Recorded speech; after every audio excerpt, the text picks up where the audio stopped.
Et salut! Dans la première partie, on a vu toutes les bases sur les environnements cloud et on a aussi exploré quelques techniques pour réaliser ses premiers pentests. Mais maintenant, il est grand temps de rentrer dans la cour des grands et de parler de techniques un petit peu plus avancées, notamment de phishing et de red teaming. J'espère que vous êtes prêts, ça va décoiffer au niveau technique. Alors installez-vous bien confortablement et bienvenue dans Cybertalk.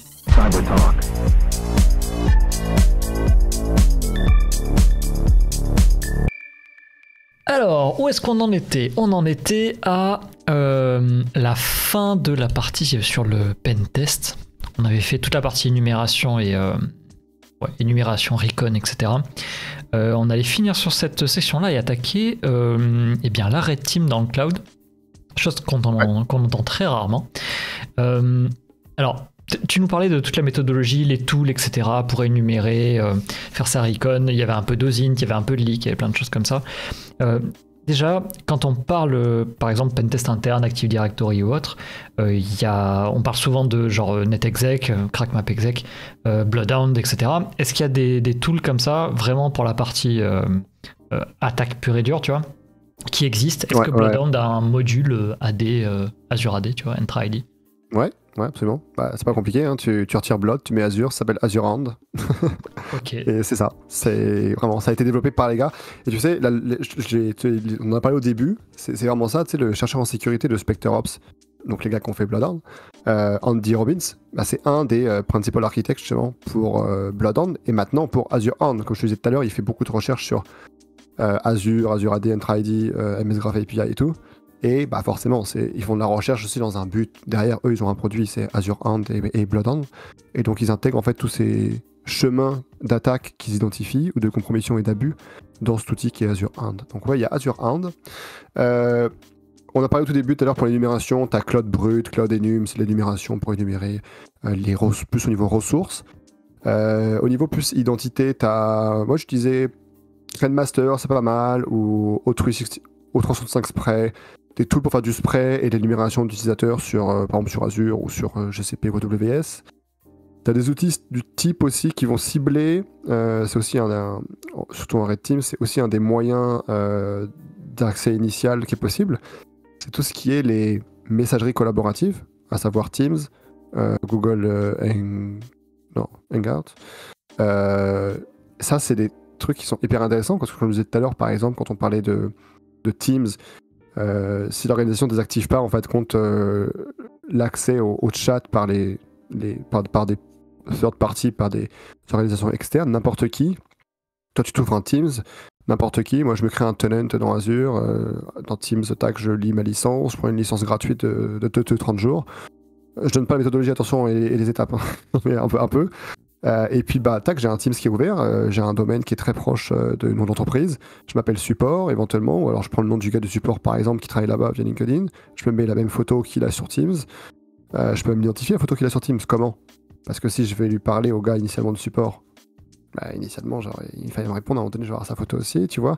C'était le cas par exemple pour GCP et Google Workspace, tu sais, tu pouvais avoir la photo du gars dans Workspace, si tu tapes l'email correctement, ça te mettait sur le profil, je sais plus si c'est toujours le cas, et ça te demandait le mot de passe, mais tu avais en fait la photo qui était chargée du profil du gars qui utilise dans Google Workspace, tu vois. Donc tu as plein de techniques comme ça pour aller faire, bon c'est plus que de l'OSINT là, on s'entend, c'est un peu plus que de l'OSINT, et donc tu as des outils aussi, par exemple pour Teams, tu as Team Filtration, qui est un outil qui a été créé aussi pour par exemple un peu automatiser, faire ça et tout, tes phishing en fait dans Teams, où tu vas envoyer des pièces jointes, tu vas avoir un ID pour tel chat, telle pièce jointe, il a cliqué, pas cliqué, ainsi de suite. Donc tu peux aussi utiliser ça pour l'accès initial, par exemple Team Filtration. Ensuite, pour tout ce qui est cloud, c'est beaucoup du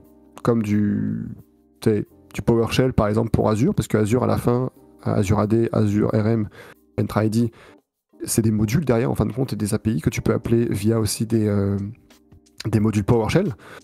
T'as Azure AD pour le PowerShell, t'en as plein, t'as un module pour MS Graph API aussi. T'as la même chose pour AWS, c'est AWS CLI, tout simplement. C'est disponible sur Windows, sur Bash, sur Mac. T'as G-Cloud, qui est la CLI pour GCP. Donc t'as aussi ces outils-là qui sont finalement pas des outils de hacking destinés, mais qui sont des outils qui sont vraiment très utiles. Tu sais, à partir d'un moment donné, dans AWS par exemple, ou ailleurs, hein, dans Azure ou dans GCP, où tu récupères un access token ou un token ou une secret key pour GCP. Une secret key, c'est la même chose. En fait, tu te connectes, tu vas faire de l'énumération, utilise les outils by default qui sont déjà présents. Au pire, tu vas aller utiliser un script Python d'un outil qui va faire de l'énumération, par exemple des VM ou des users, qui va faire les mêmes callbacks, mais qui va te faire perdre en fin de compte en granularité, parce qu'en fin de compte, tu vas pas forcément, tu vas checker le code. Attention, on check le code de ce qu'on lance toujours, hein, mais tu vas pas forcément. Quand tu sais pas, c'est bien. Tu sais pas, par exemple, quel call faut faire, par exemple, mais c'est mieux d'utiliser le tool initial qui est fait pour les devs ou pour les gars qui vont utiliser Gcloud, GCP, AWS. Parce qu'en fin de compte, tu vas directement avoir accès au bon call d'API. Puis il y a moyen de te faire flag, non si tu commences à utiliser les tools un peu bourrins et que tu passes pas par les trucs prévus, en plus tu vas te faire flag. C'est ça, parce qu'en plus, les trucs bourrins en plus vont peut-être faire des calls qui sont pas nécessaires, qui vont pas être requis, donc c'est un peu useless aussi. Ça c'est clair. Ensuite, en termes de tools que j'utilisais beaucoup, GraphSpy. GraphSpy, c'est super cool. Pour ceux qui font du Red Team ou qui ont fait du Red Team sur Azure, ils doivent sûrement connaître. GraphSpy, en fin de compte, c'est un tool qui va te permettre de... Alors, on parle de ça après, mais de faire ce qu'on appelle du device code phishing, qui est une technique de phishing précise et pas propre à Azure, parce que tu peux en faire aussi sur AWS et GCP, mais qui est propre au protocole d'autorisation OAuth. Et on va en parler, ça va être un sujet... c'est un sujet rien qu'en soi, en fait, hein, mais on va en parler un petit peu quand même. Donc GraphSpy, c'est cool. Ça, c'est pour l'accès initial. AAD Internals, on en a parlé tout à l'heure, c'est un module PowerShell, pareil, super cool pour l'accès initial et pour plein d'autres opérations après. On en a parlé, AAD Internals, il servait notamment à faire le Pass-Through Authentication, le PTA, donc c'est cool. Ensuite, tu as un très bon tool du chercheur Dirk Jan, qui s'appelle Road Tools. Dirk Jan, il a un très bon blog post là. Il fait maintenant un training aussi Azure qui a l'air de qualité. Il a fait beaucoup de recherches sur Azure. Il a fait beaucoup de recherches notamment sur ce qu'on appelle dans Azure le PRT, le Primary Refresh Token, qui est le token maître, qui est genre le token des tokens dans le monde Azure. On en parlera peut-être un peu rapidement aussi. Un PRT, c'est le token, par exemple, qu'utilise ton laptop quand il est synchronisé avec le Azure. Ce qui fait que, pourquoi quand tu ouvres Teams, Outlook ou Word, directement les applications elles sont connectées et que tu n'as pas besoin de te reconnecter à chaque fois, parce que les applications utilisent justement ce PRT. Et ce PRT, en fin de compte, justement, permet d'obtenir tous les autres en fait, tokens pour les applications. Et il a comme un scope, tu sais, très, très, très large d'utilisation. Donc, très intéressant ce PRT, justement. Notamment quand tu fais du phishing, quand tu es en Red Team, d'avoir la capacité de récupérer en fait ce token-là à la place d'un token qui n'a pas trop de droits. C'est très très intéressant, on en parlera après. Donc Road Tools, c'est le seul tool qu'il a fait, Dirk Jan, qui permet de manipuler les calls d'API et ce PRT justement, et de faire des actions pour créer des campagnes de phishing et récupérer ce PRT. On a parlé tout à l'heure aussi de Microburst. Microburst, ça a été écrit par NetSpy. NetSpy, ils ont fait aussi beaucoup de recherches initialement. En fait, tu as deux entreprises qui ont fait beaucoup de recherches. Tu as Bishop Fox Security, a fait un peu de recherche dans tout ce qui est cloud, AWS, GCP, Azure. Tu as NetSpy, qu'on a fait beaucoup. Il y a énormément de blog posts AWS, GCP, Azure de NetSpy. Et tu as Rhinolab Security aussi. Beaucoup de bonnes recherches. Donc Microburst, c'est NetSpy. Pareil, c'est un tool qui fait de l'énumération, de la reconnaissance, mouvement latéral, privé, enfin un peu tout. Ensuite, tu as Azure, on en a parlé. Bon, voilà, c'était les principaux que j'utilisais, il y en a d'autres, il y en a plein d'autres. Mais tu vois, là, ça prend déjà beaucoup de temps à les citer, donc il y en a plein d'autres. Ok, très intéressant. Alors, on va se lancer sur la partie Red Team parce que ça fait plusieurs fois que tu le mentionnes et je sens que voilà, va y avoir de quoi raconter. Alors, on a déjà fait un épisode entier sur la Red Team à part entière. Donc on va pas. Je l'ai vu, ça va rien avoir à voir. Voilà. Mais juste pour qu'on comprenne quand même, que les gens recomprennent la différence, quand tu es en mode pentest, donc tu es sur ton scope établi, etc., quelle est la différence avec une opération Red Team et spécifiquement pour le cloud? La grosse différence, ça va être que tu vas avoir la capacité de focus sur de l'ingénierie sociale, du social engineering, beaucoup plus que du pentest. Du pentest, tu vas pas en faire, c'est très souvent hors scope. Là où quand tu vas faire du Red Team, l'aspect et le facteur humain va être très important et très déterminant. La différence aussi par rapport à un pentest, c'est qu'en général, tu vas définir des flags ou des objectifs, 2, 3, 4, peu importe, bon. Et ces flags vont être comme des illustrations de la réussite ou pas de l'opération. Après, l'opération peut réussir sans que tu aies accès aux flags. Peut-être que tu vas arriver à avoir d'autres accès et le client va te dire ouais, bon, peu importe les flags, on s'en fout. Mais parfois, les flags, ça peut être du style, bon bah, on veut que, je sais pas moi, ils vont déposer un fichier sur un compte de stockage, ils ont un pipeline de CI/CD, ils vont te dire bah, mettez un commentaire dans l'application ici. Ça peut être plein de choses différentes. Ça peut être ce genre de flag, accéder, rien qu'accéder, breach, tu sais, accéder à notre Azure, AWS ou GCP, avoir un accès, créez-vous un compte, voilà. Différents flags qui vont être différentes comme drapeau d'accès, comme on prend un CTF que tu auras, que tu débloques. Donc la grosse différence, c'est ça, je te dirais, c'est la partie accès initial et puis la partie côté humain. Tu vois, si on parle de la partie accès initial, et je vais vous share mon écran rapidement, juste pour vous expliquer, parce que tout à l'heure j'en parlais un petit peu rapidement, je parlais du fait qu'il y avait un peu comme deux façons, deux équipes, deux teams. Tu fais tout hein, évidemment, mais tu as un peu deux façons de voir les choses. Tu as les attaques, pour tout ce qui est initial access en tout cas, je parle, qui vont être, et pour le cloud, qui vont être resource-based, et tu as tout ce qui est initial access et ce qui va être identity-based. Tout ce qui va être resource-based, on a parlé, en général, ça rentre quasiment dans le cadre du pentest. C'est tout ce qui est l'exploit des ressources, les endpoints pas trop, du on-prem vers le cloud pas trop, les joint devices pas trop, c'est plus pour du red team, et encore, c'est pour du second niveau, on va dire, quand tu as déjà un premier accès. Mais toute la partie identity, on a parlé pour le pentest, on a parlé de l'énumération utilisateur, on a parlé du password spraying, ça c'est correct. On a parlé des credentials, exposure et des leaks, ça c'est correct. Par contre, c'est la seule chose dont on a parlé. Tous les autres moyens que vous voyez en dessous, illicit consent, supply chain attack, device card, communication apps, credentials, MFA phishing, et ensuite le bypass de MFA, on peut le faire en pentest éventuellement, oui.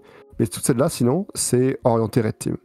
Et c'est orienté red team parce que y a un aspect humain, il y a un aspect de manipulation et d'ingénierie sociale derrière. On parlera pas de toutes, forcément. J'invite les gens à les regarder s'ils sont intéressés. Savoir que j'ai mis illicit consent grant, c'est une technique d'attaque qui est intéressante, qui est plus forcément hyper... qui a été très utilisée, mais qui est plus forcément très utilisée parce qu'elle est maintenant très très limitée par spécifique celle-là à Microsoft et à Azure, hein, notamment. Qui a été très limitée par Azure, par les équipes de Microsoft. On va parler, je pense, du device code, qui est pour moi aujourd'hui la plus intéressante.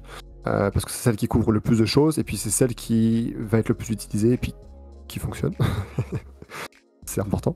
On a parlé tout à l'heure justement des applications de communication, avec l'outil Team Filtration, il y a aussi Team Fisher qui existe, mais c'est, tu sais, on va aller communiquer directement sur les chats, directement avec les employés. Très intéressant aussi, pour aller délivrer de la pièce jointe, pour aller rediriger sur un lien, pour aller choper de l'info ou faire effectuer des actions. On a le phishing classique qu'on va tous connaître, hein, phishing credentials plus MFA, avec du ITM par exemple, Evil Jinx 2, des choses comme ça pour aller faire du phishing de credentials et du multifacteur. Ça c'est classique, mais ça nous donne toujours à la fin un accès initial. Cette partie-là aussi on peut la faire qu'en red team parce qu'il y a un appel humain de manipulation très important. Le illicit consent, on va pas en parler parce que ça prendrait pas mal de temps puis c'est plus trop à jour. Mais grossièrement, si vous voulez comprendre comment ça se passe... Attends, avant que tu plonges dans la technique, juste, est-ce que tu peux déterminer une différence d'objectif entre le pentest et le red team dans le cloud? Bien sûr. Le pentest, ça va être d'identifier en fin de compte en majorité du temps les vulnérabilités, les différents chemins d'abus qui sont possibles, les défauts de configuration. Là où la red team, en général, déjà, la première question qu'on va avoir, c'est qui est en face. Qu'est-ce qu'il y a en face et est-ce qu'il y a quelqu'un en face? S'il n'y a personne en face, peut-être qu'il faut mieux qu'on fasse un pentest, c'est plus intéressant.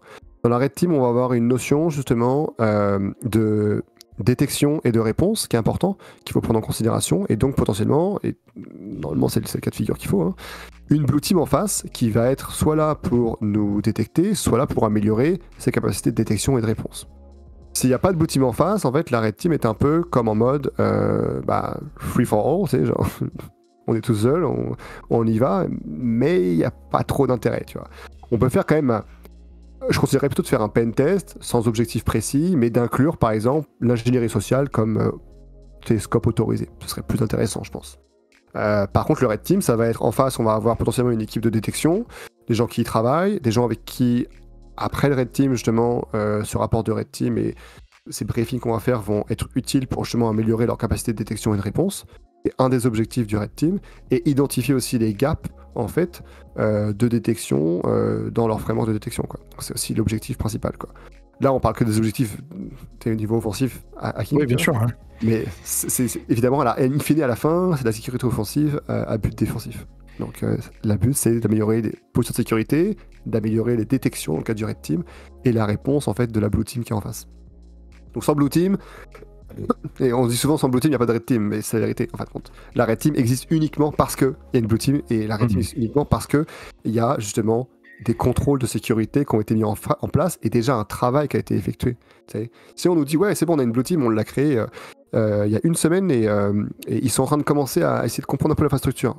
Ouais, mais il n'y a rien, il n'y a pas de contrôle de sécurité, ils se parlent pas, il y a rien qui est prêt, dans ces cas-là, faisons peut-être un peu de purple avant. Parfois, certains se disent, non, on va faire du raid, puis du purple après, du purple avant, de la raid après. Ça dépend, en fait, de la maturité de l'entreprise. On peut faire soit l'un, soit l'autre. Mais parfois, quand c'est pas assez mature, tu fais du purple avant, justement, pour essayer de leur faire comprendre que, voilà, c'est comme ça que l'attaquant va penser, on va jouer les cas de figure simples, on va voir où vous avez zéro contrôle, où vous avez un peu de contrôle, on va augmenter la sophistication aussi, en purple team, en passant du script qui dit jusqu'à quelque chose vraiment de ATP proche, un APT proche, et on va augmenter comme ça le niveau aussi de sophistication, un peu de chaque attaque, tu vois. Voilà, donc c'est l'idée. Donc ça, c'est l'idée, tu vois, la différence. Rapidement, ça répond à ta question, je pense. Ouais, parfait. Rapidement, le illicit consent. Donc celle-là, on n'en parle pas trop parce que c'est plus trop à jour. Microsoft, ils ont pas mal bloqué. Comment ça se passait en fin de compte, les attaquants, ce qu'ils faisaient, c'est qu'en fait, moi j'ai déjà fait ça je l'ai fait par exemple pour un Purple Team dans le cloud, parce qu'on faisait aussi du Purple Team dans le cloud, où je faisais les tests, et en fin de compte, je leur disais, par exemple, on faisait des tests, on utilisait pas mal de framework Purple Team, et puis à la fin, je faisais plusieurs cas de figure, plus scénario, puis ils me disaient, bah là, on a vu tel truc, je disais, ok, est-ce que vous savez ce que j'ai pu faire? On discutait, il y avait beaucoup de communication, c'est un travail extrêmement collaboratif, un Purple Team, mais un Red Team l'est tout aussi autant. C'est juste que la collaboration intervient un peu plus après pour le Red Team. Donc le Illicit Consent Grant, c'est en fait un attaquant, et c'est propre à Azure ça, qui va créer, mais ça existe en GCP en fait, c'est faux, ça existe en GCP.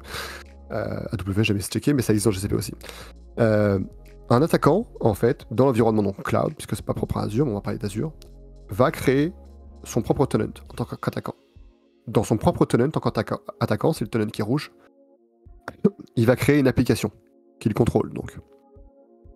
À cette application-là, il va lui définir des permissions d'API pour, par exemple, on va appeler ces permissions des permissions déléguées. Pour, par exemple, dire les utilisateurs qui vont utiliser l'application, ils doivent me déléguer des droits. Comme pour un smartphone, quand tu télécharges une application, tu délègues des droits à l'application. Tu dis oui, elle a le droit d'accéder à ma liste de contacts, oui, elle a le droit d'accéder à mes photos, et ainsi de suite. C'est la même chose. Tu vas demander dans ton application, en tant qu'attaquant, des permissions, donc c'est des permissions MS Graph dans ce cas-là, de l'API MS Graph de Azure, déléguées pour dire l'utilisateur, s'il accepte l'application, il devra accepter pour l'utiliser par exemple, que j'utilise son identité à lui, dans son tenant à lui, pour lister les users, pour potentiellement si c'est un admin, créer des users, pour lister les VM, ainsi de suite. Évidemment, si le user il n'a pas le droit de lister les VM, ça ne marchera pas. Mais en tous les cas, tu pourras par exemple lister les users. Ensuite, ce que tu fais, tu craftes un bel email de phishing, tu l'envoies à ton utilisateur victime, et lui, en fait, ce qu'il va recevoir, c'est ce qu'on appelle le consent grant. Il va consentir, en fin de compte, à te donner des permissions pour l'application. Mais lui, tout ce qu'il voit, c'est une URL légitime Microsoft, d'une application, c'est pas tout trop sa sœur, mais il voit quelque chose qu'il a potentiellement déjà vu, qu'il a potentiellement déjà accepté ailleurs. Il va voir ça, là, la victime. Il va voir, juste à gauche, ce genre d'écran. Hop, pardon, la présentation, tu vois, elle est... bon. Il va voir ça. Le premier point qu'il va voir, c'est l'email. Tu craftes un joli email, style Microsoft. Il va voir ensuite la demande de permission quand il va cliquer dessus. Ça va s'ouvrir dans son navigateur. C'est une URL qui est une URL Microsoft classique. À partir d'un moment donné où il fait accept, il va déléguer ses permissions à mon application, moi malveillante de mon attaquant. L'attaquant, à droite, qu'est-ce qu'il voit lui? Il va voir que l'utilisateur a cliqué sur l'application et il va recevoir en fait les access tokens et les refresh tokens de la victime, c'est-à-dire en fin de compte les tokens pour s'identifier comme la victime. Et en fonction des permissions que j'aurais mis, qui est le dernier à gauche en bas, on voit les permissions MS Graph, Microsoft Graph. Là, j'ai demandé User Read et User Read Basic All. En fonction des permissions que j'ai demandées à l'application, en tant qu'attaquant, je pourrais les effectuer en tant qu'attaquant au nom de la victime. C'est illicit consent. Ça a été vraiment mitigé par Microsoft. Pourquoi ? Parce que maintenant, quand tu crées une application comme ça, en tant qu'attaquant ici dans ton tenant, l'application a un scope, et le scope, puisque c'est du OAuth derrière, le scope, c'est les permissions que tu peux demander, en fait. L'application, maintenant que tu crées, a un scope très limité. Et mis à part si c'est une application qui est signée par Microsoft, c'est-à-dire que tu crées ton application, tu l'envoies à Microsoft, il y a ce qu'on appelle de la notarisation, de notarization en anglais là, qui est faite. En clair, il notarie Microsoft que oui, elle est légitime et elle fait telles actions. À part si l'application est notariée par Microsoft, tu ne pourras pas demander certains scopes bien précis, critiques notamment, qui sont intéressants pour un attaquant. Donc l'attaque est très très limitée maintenant. C'était pas le cas à l'époque. À l'époque, les scopes n'étaient pas limités. Tu pouvais demander quasiment n'importe quel droit. T'arrivais à afficher un admin avec ça, t'étais global admin. Bon, voilà. C'est très limité. Maintenant, en fait, le seul cas de figure qui va marcher, c'est les gens qui vont pouvoir accepter, en fin de compte, cette demande de permission sur l'application. Ça va être uniquement des gens qui ont des droits élevés dans ton Azure. C'est-à-dire, je crois que tu as Cloud Application Administrator, tu as le Global Admin évidemment, mais ça veut aussi dire que c'est des gens qui sont plus compliqués à peut-être afficher parce que potentiellement ils ont une sensibilisation qui est différente. Donc illicit consent, on oublie. Voilà, je voulais en parler rapidement, c'était raté. Ce qu'on va parler, c'est le device code en accès initial. Je suis désolé franchement. C'est le device code. Le device code, super. Le device code, c'est quoi ? Tu as 4 techniques, tu as le classique device code. T'as le dynamique, t'as le family of client ID et le primary refresh token. Bon, on y ira après. En fait, le device code, ça a été créé pourquoi ? C'est parce que, tu sais, quand tu veux, par exemple, te connecter sur ta télé avec ton smartphone, t'as pas envie de taper tout ton mot de passe, tout ton username. Donc en fait, ce qu'ils ont créé, c'est un device code. C'est un code pour les devices, qui sont en général des IoT, qui sont autres, où tu te connectes avec ta télé, avec ta télécommande, tu vois, c'est compliqué, t'es en galère avec ta télécommande, tu vas pas taper ton email, ton mot de passe super long, ton mot de passe 228 caractères, on est d'accord ? Tu vois, c'est compliqué. Donc ils te disent en général, hey, sur ta télé, ils te disent, hey, visite telle URL. Tu vois, genre microsoft.com/device-code, c'est l'URL Microsoft par exemple. Ça existe aussi pour AWS et pour GCP. Hein. Et ils te disent, une fois que tu te connectes avec ton device code, sur l'URL qu'on t'a donné, qui est une URL Microsoft légitime, c'est important puisqu'on fait un phishing, donc d'ailleurs il faut que tu sais, soit catégoriser les domaines, il y a plein de prérequis. Ils te disent, sur l'écran, ils t'affichent 6 numéros, ou 5 numéros, ou 5 caractères. Ils te disent, rentre les caractères. Et dès que tu rentres les caractères, hop, ta télé est déconnectée. Tu te dis, waouh, magique. Bah ça, c'est du device code. Ça, c'est du OAuth. C'est ce qu'on appelle, dans le protocole OAuth, qui est un protocole d'autorisation, c'est un protocole, c'est le flow qu'on appelle le device code flow. C'est un flow spécifié dans une RFC, dans lequel on te dit, ta télé, elle aura un scope, donc elle aura des permissions, où elle pourra, en tant que toi, avoir un scope réduit. C'est important. Tu veux pas que ta télé, elle puisse non plus, avec ton compte Azure, lancer une VM, par exemple. Il n'y a pas d'intérêt. Pourquoi ta télé, pourquoi ton imprimante, pourquoi ton, je sais pas moi, ton IoT que t'aurais, ton device que t'aurais, qui fait le device code, aurait un intérêt à lancer une VM, il n'en a pas. Donc les scopes sont réduits. Et quand c'est correctement réduit, en tant qu'attaquant, toujours intéressant parce que tu peux toujours faire des actions, tu peux aller lister tous les users de l'annuaire Azure AD, des trucs comme ça, mais tu as quand même des réductions. Donc c'est ce que va voir tu vois, la victime. Là, j'avais fait un truc du style, dans 15 minutes, tu vas être déconnecté, donc faut vite que tu cliques dessus, sinon tu vas être déconnecté. J'avais même fait une fois un coup, je me souviens, 3e facteur d'authentification. Veuillez rentrer ce code, c'est votre 3e facteur d'authentification pour vous connecter. Tu fais ça le matin, tu vois. Entre 8h et 9h, quand les gens vont se connecter au travail. Donc les gens, ils disent, waouh, triple sécurité, 3e facteur d'authentification, il faut que je me connecte avec un nouveau code pour valider mon identité, et ils sont sécures ici.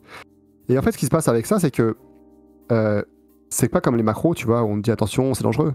Ça, c'est l'ancien, c'est le nouveau qui a été mis à jour, le nouveau, ce qu'on voit à l'utilisateur. L'utilisateur, il clique sur un lien microsoft.com/device-login, un lien légitime, Microsoft. Hein.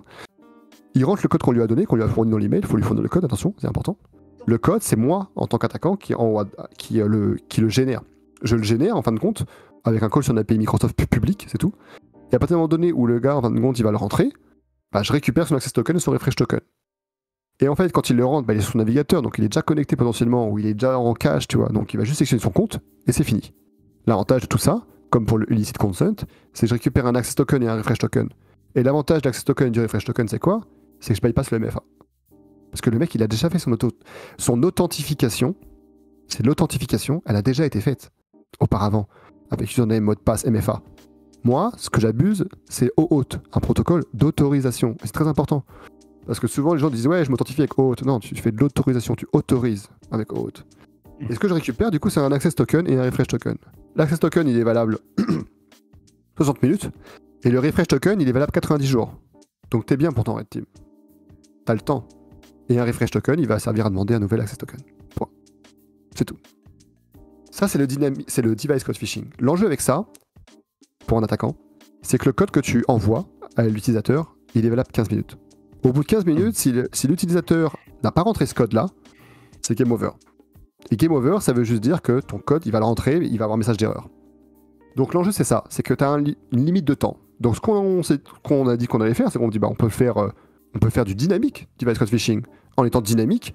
Soit tu scannes un QR code, soit tu mets une URL qui va être générée, qui va envoyer sur un site web dans le mail, et sur le site web, tu fais par exemple du Ajax en JavaScript, et puis il va le Ajax dans le site web faire la requête sur l'API pour générer le code de manière dynamique. Ça c'est cool, parce que ça permet de bypasser un peu cette limite de 15 minutes. Tu vois, en fait, tu sais que si le mec il est rendu sur ton site, tu vois en haut là c'est Azure Website, t'as fait un faux site. Si le mec il est rendu sur ton site Azure Website, là il a 15 minutes pour rentrer le code qui vient d'être généré à l'instant. Donc le code est valable 15 minutes. Potentiellement il va la rentrer, tu vois.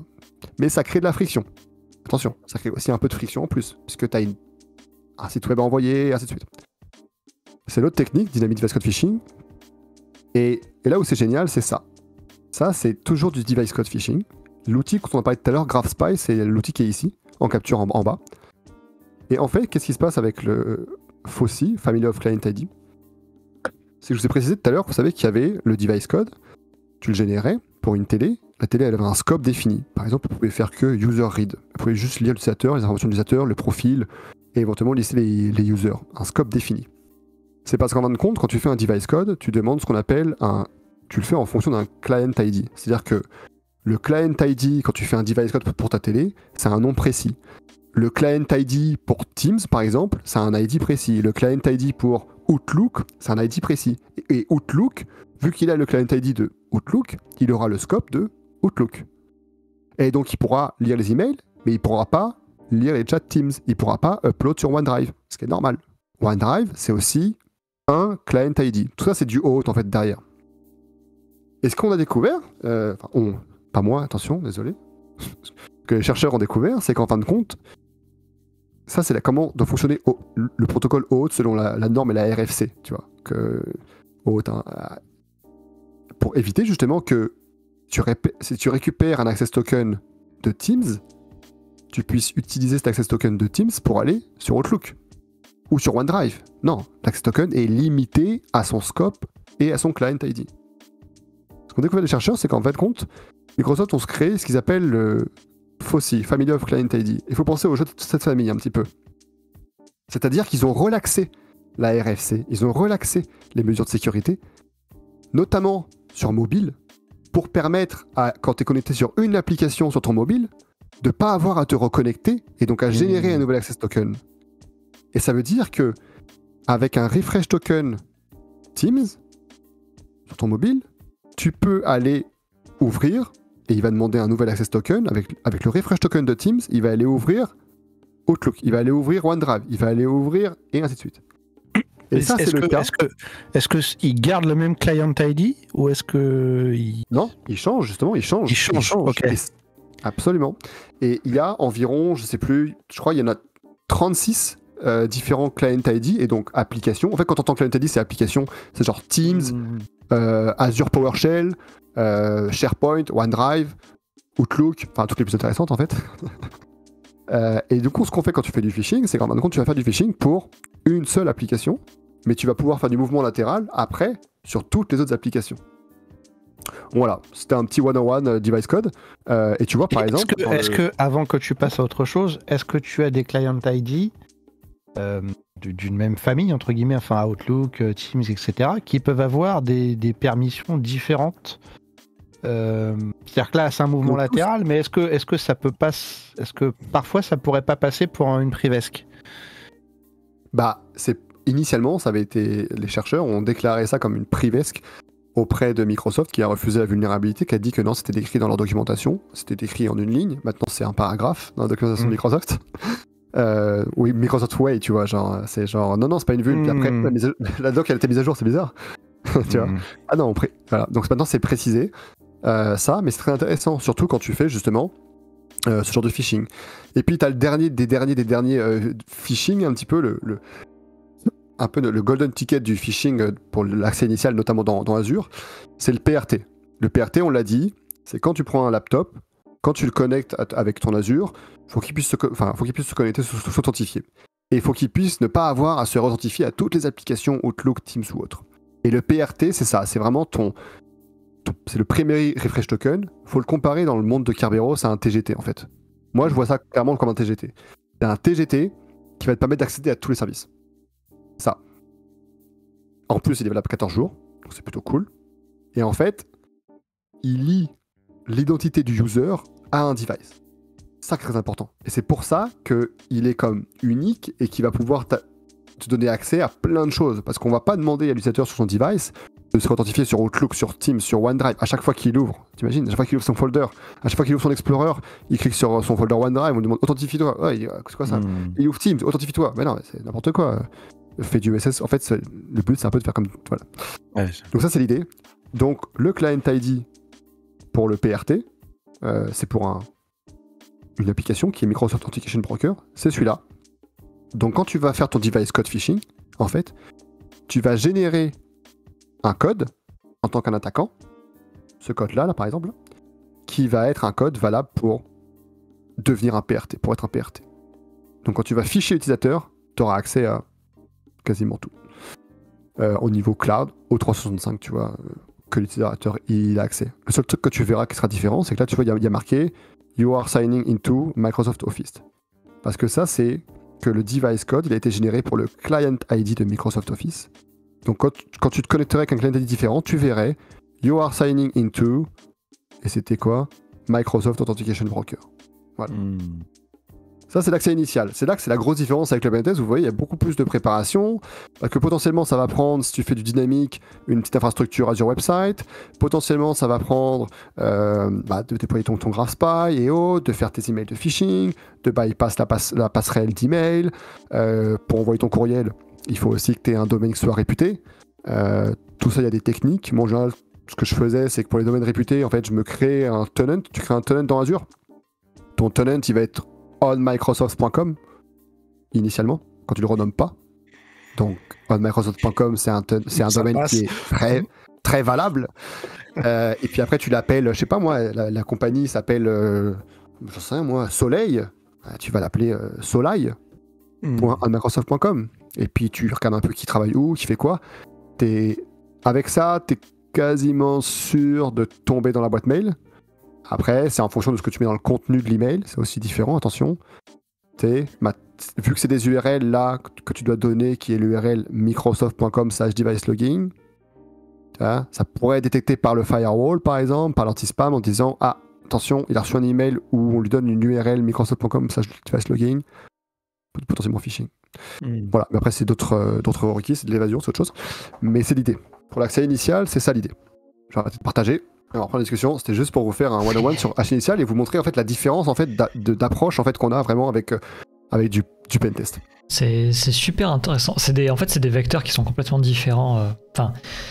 Dans la forme, non, on connaît déjà ça avec d'autres types de techno, mais la techno en tout cas est très différente, c'est super intéressant.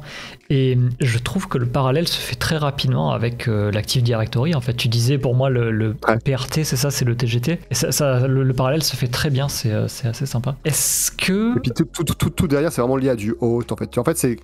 Pour comprendre tout ça vraiment en détail, enfin tu sais moi, tout ce qui est device code, illicit consent et le pourquoi du comment et tout, très clairement, franchement, c'est Okta. Ils ont le meilleur site qui parle du hôte. De toute façon, Okta, je dis toujours ça et c'est vraiment la formule, mais Okta, leur business, c'est quoi ? C'est du hôte as a business. Ils font du hôte. Okta, c'est du hôte. C'est une boîte qui fait du hôte. Donc, ils ont un site, là, hôte, justement, là, qui est super. Toutes les RFC, toutes les descriptions. Et pour comprendre justement c'est quoi les différents flows, les device code flows, les application flows avec le illicit consent, là tu vois, il t'explique tous les différents flows possibles de manipulation. Puis ouais, j'ai pas mal digué là-dedans et c'est super intéressant. Et les abus de OAuth, justement, c'est tout ça, abus de OAuth, c'est OAuth, SAML, OpenID, enfin bon, c'est de l'authentification, mais tous ces genres de choses-là, c'est aussi vraiment au jour, tu vois, on a beaucoup parlé de Kerberos, on a beaucoup parlé de pass de hash, on a beaucoup parlé d'NTLM, oui, on avait des infras on-premise, c'est toujours valable, c'est correct. Aujourd'hui, les enjeux d'identité, c'est des vrais enjeux qu'on va avoir, tu vois, de gestion d'identité, de l'access token, il a leaké, comment je le reset, comment j'annule mon access token, tu vois. Là, le refresh, il est valable 90 jours, je fais quoi avec ça? Tout ça, c'est des réflexes que doivent avoir chose des équipes de sécurité aujourd'hui, comprendre des enjeux de sécurité que les équipes de sécurité doivent comprendre pour se dire, ok, c'est peut-être que là, il faut que je comprenne un peu comment ça fonctionne tout ça. Parce que les enjeux d'identité, c'est vraiment, ça a toujours été un enjeu, mais je te dirais qu'avec le cloud, ça l'est encore plus. Parce qu'on pense toujours au MFA, on dit ouais, on a un multifacteur. Oui, mais si tu arrives après tout ça, qu'est-ce qui te reste? Ouais, en fait, là, ce que je trouve vachement intéressant, c'est que juste avec quelques techniques que tu nous as montrées là de foothold, on va dire, on voit qu'il y a une différence claire entre un administrateur à l'ancienne, tu vois, sur du on-premise, et un pentester sur du on-premise, et la version cloud de l'autre côté, c'est pas du tout les mêmes compétences et les mêmes techniques des deux côtés, quoi. C'est vraiment ce que tu disais au début. Si on n'a pas les personnes qui savent maîtriser ça, je pense que c'est chaud d'arriver à sécuriser, quoi. D'autant que les petits Français qui font du pentest, ils font du phishing. C'est pas réservé au Red Team, quoi. Du coup, il y a pas le phishing, il est en pentest quotidiennement ici. Donc, c'est vrai que c'est pas les mêmes limites qui sont. Tu vois, tout ce qui est social engineering, tu parles avec même un pentester junior et il fera du phishing.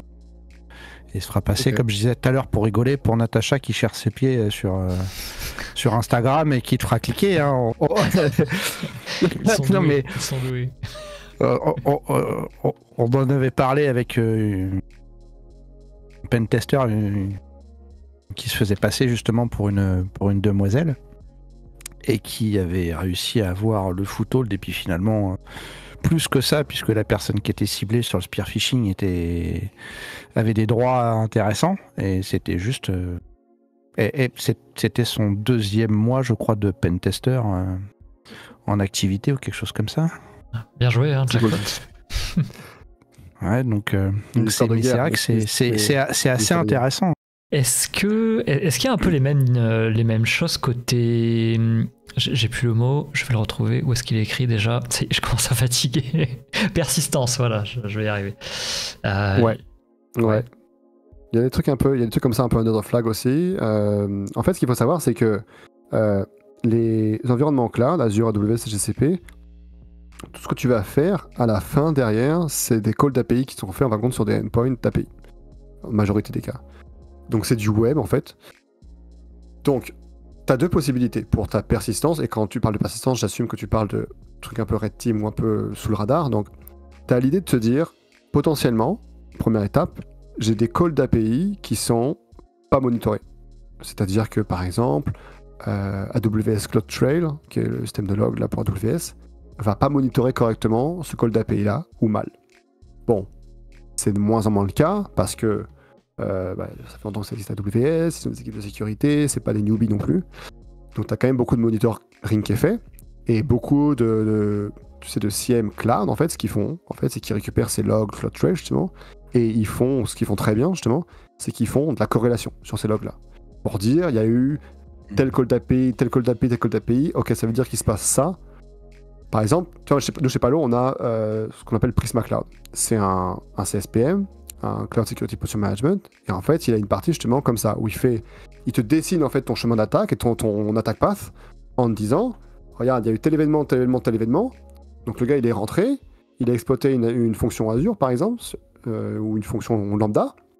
Il a récupéré l'identité, parce qu'on a vu qu'il s'est authentifié avec l'identité après, tu vois, dans le même time range environ.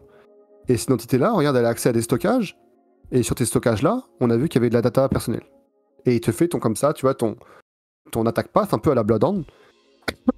Donc tu vois, ce genre d'outil est vachement utile, parce que, donc on disait, quand tu as un problème de ressources ou de compétences, ça va te permettre justement de pallier quand même ça et d'avoir par exemple, là on parle du chemin d'attaque, mais il y a plein d'autres features, mais de la vue de l'attaquant. Donc ta première idée en tant qu'attaquant, c'est de se dire, il faut potentiellement des calls qui soient, si j'ai une vraie équipe de sécurité avec un CM cloud et tout machin, il faut potentiellement que j'ai des calls qui soient pas monitorés. Très compliqué. Quand il y en a qui sont trouvés, en général, parfois c'est trouvé par des chercheurs en sécurité, ils sont très contents de faire un blog post, de l'annoncer à AWS et puis voilà, d'avoir un peu de fame. Donc c'est aussi le jeu, tu vois. C'est aussi le jeu, c'est un peu comme le jeu des EDR et de l'évasion. C'est la même chose, c'est la même logique. T'as tes calls, t'as tes win API calls qui sont monitorés, certains oui, certains non, certains oui, mais bon, dans quel contexte ça va aller. Et derrière, t'as potentiellement des outils de sécurité comme Prisma Cloud, là, pour Palo Alto, qui font justement de la corrélation.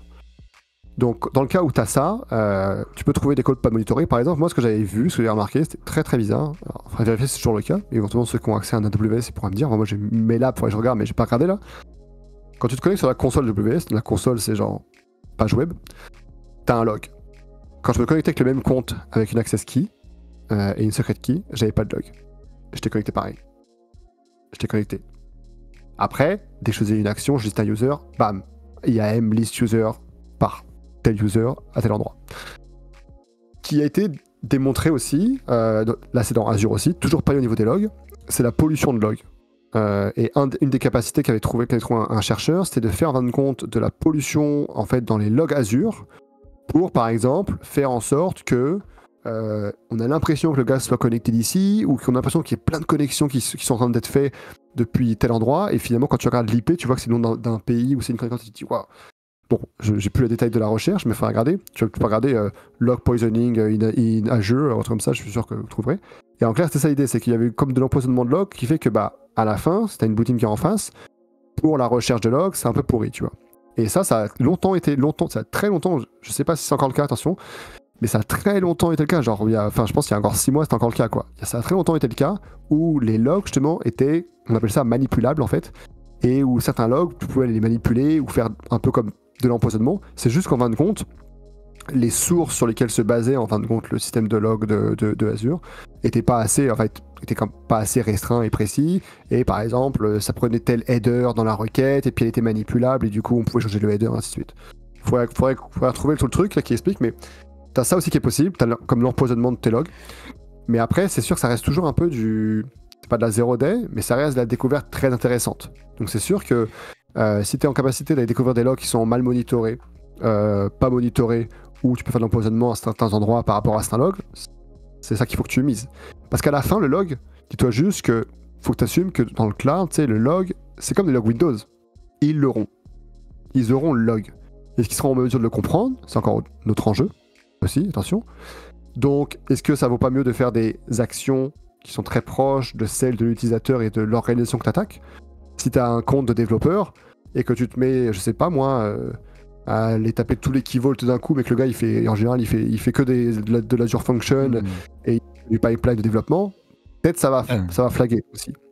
C'est comme du Red Team en interne, ça c'est pareil, c'est la même logique. Le dernier point qui peut être intéressant, c'est tout ce qui va être les undocumented, tu sais, les calls d'API non documentés. Ça arrive aussi. Même logique que quand c'est pas monitoré. Très souvent, un chercheur en sécurité, tu sais, qui passe sa journée sur Azure parce qu'il est chercheur en sécurité dans Azure pour... par exemple, nous, chez Palo Alto, on a Unit 42, on a des chercheurs en sécurité qui publient, qui trouvent parfois des calls d'API qui sont pas monitorés. Et on travaille avec AWS et Azure et on les instaure directement dans Prisma Cloud pour dire, tiens, tu sais, genre, on a trouvé tel truc. Donc en fait, tu as aussi les calls pas documentés. Ça, comment tu le trouves, par exemple, une idée comme ça, hein, mais après, il y a sûrement d'autres méthodes bien mieux que ça, c'est peut-être sur ton navigateur, mode développeur, ou tu ouvres ton beurre, et tu regardes, par exemple, tu fais toutes les features, là, tu te balades dans le portail, tu regardes tous les calls d'API qui sont faits, tu vois. Puis tu regardes si c'est monitoré, si c'est documenté quelque part. Parce que si c'est pas documenté quelque part dans les docs de Microsoft ou peu importe, il y a peut-être moyen que ce soit pas monitoré correctement non plus, par Microsoft, ou pour AWS ou GCP.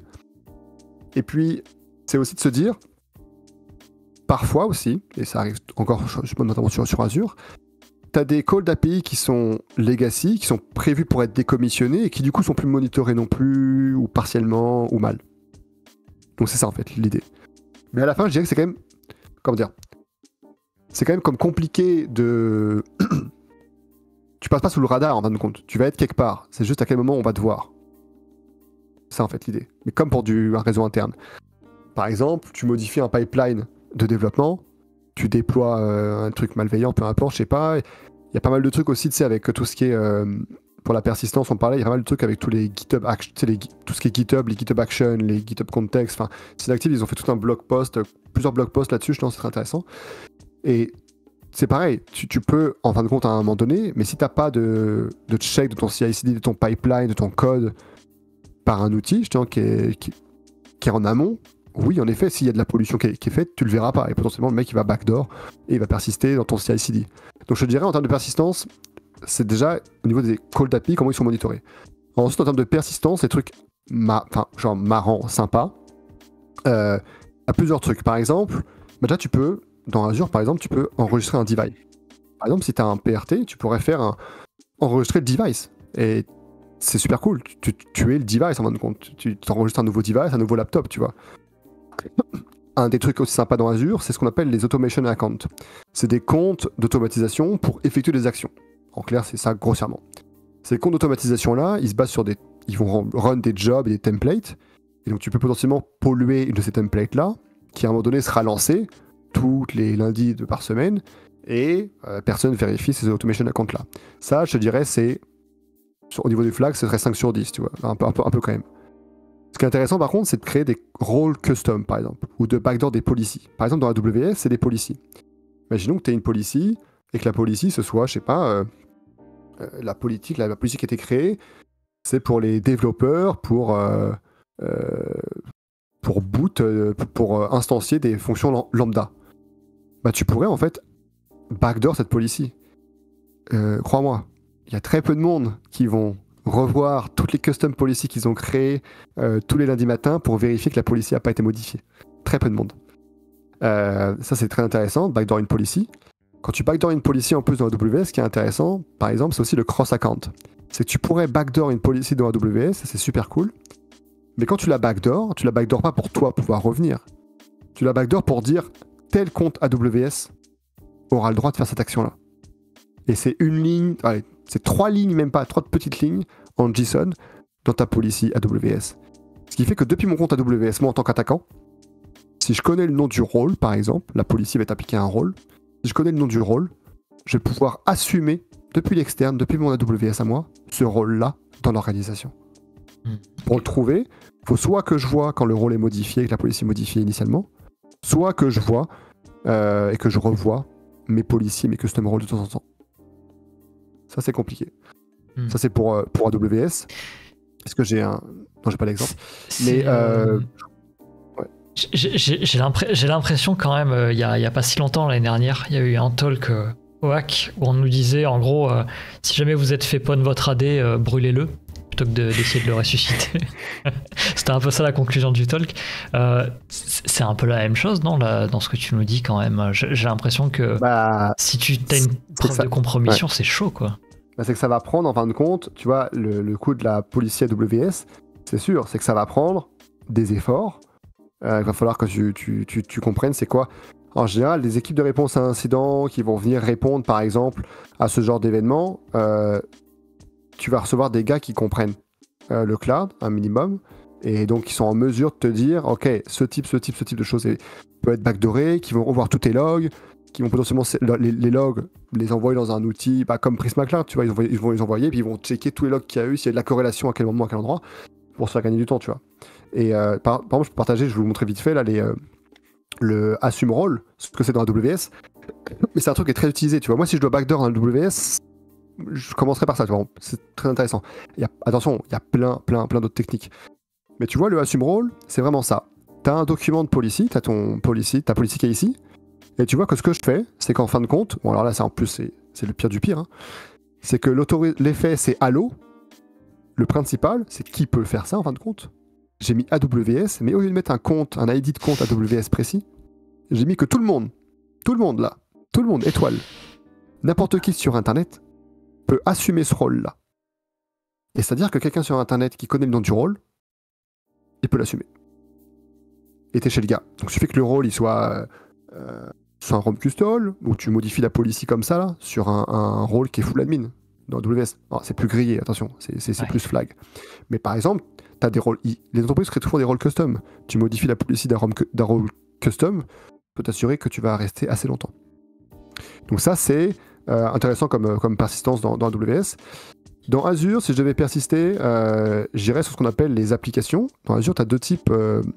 Tu peux créer des applications web, certes, mais tu as ce qu'on appelle dans Azure AD et Entra ID des applications, des Azure Apps. On appelle ça les apps.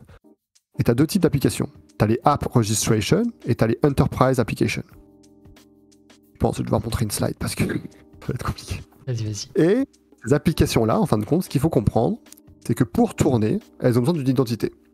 Et c'est pas des comptes utilisateurs. C'est ce qu'on appelle dans Azure AD, Entra ID, des service principals.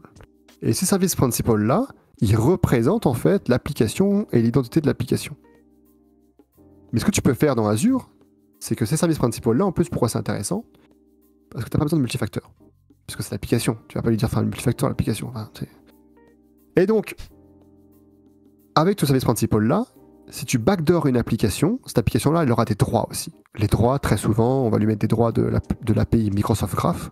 Et en lui mettant les droits de l'API Microsoft Graph, on va en fin de compte lui mettre des droits très élevés.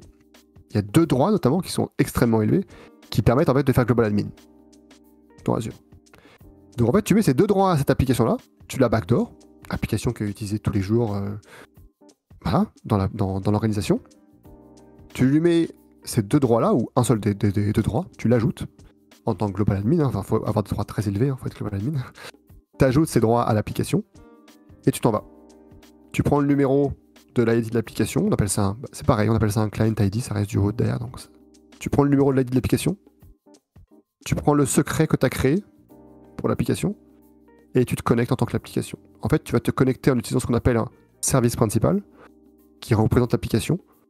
Et le service principal, là, tu lui auras défini un mot de passe. Tu peux aussi même le faire via certificat.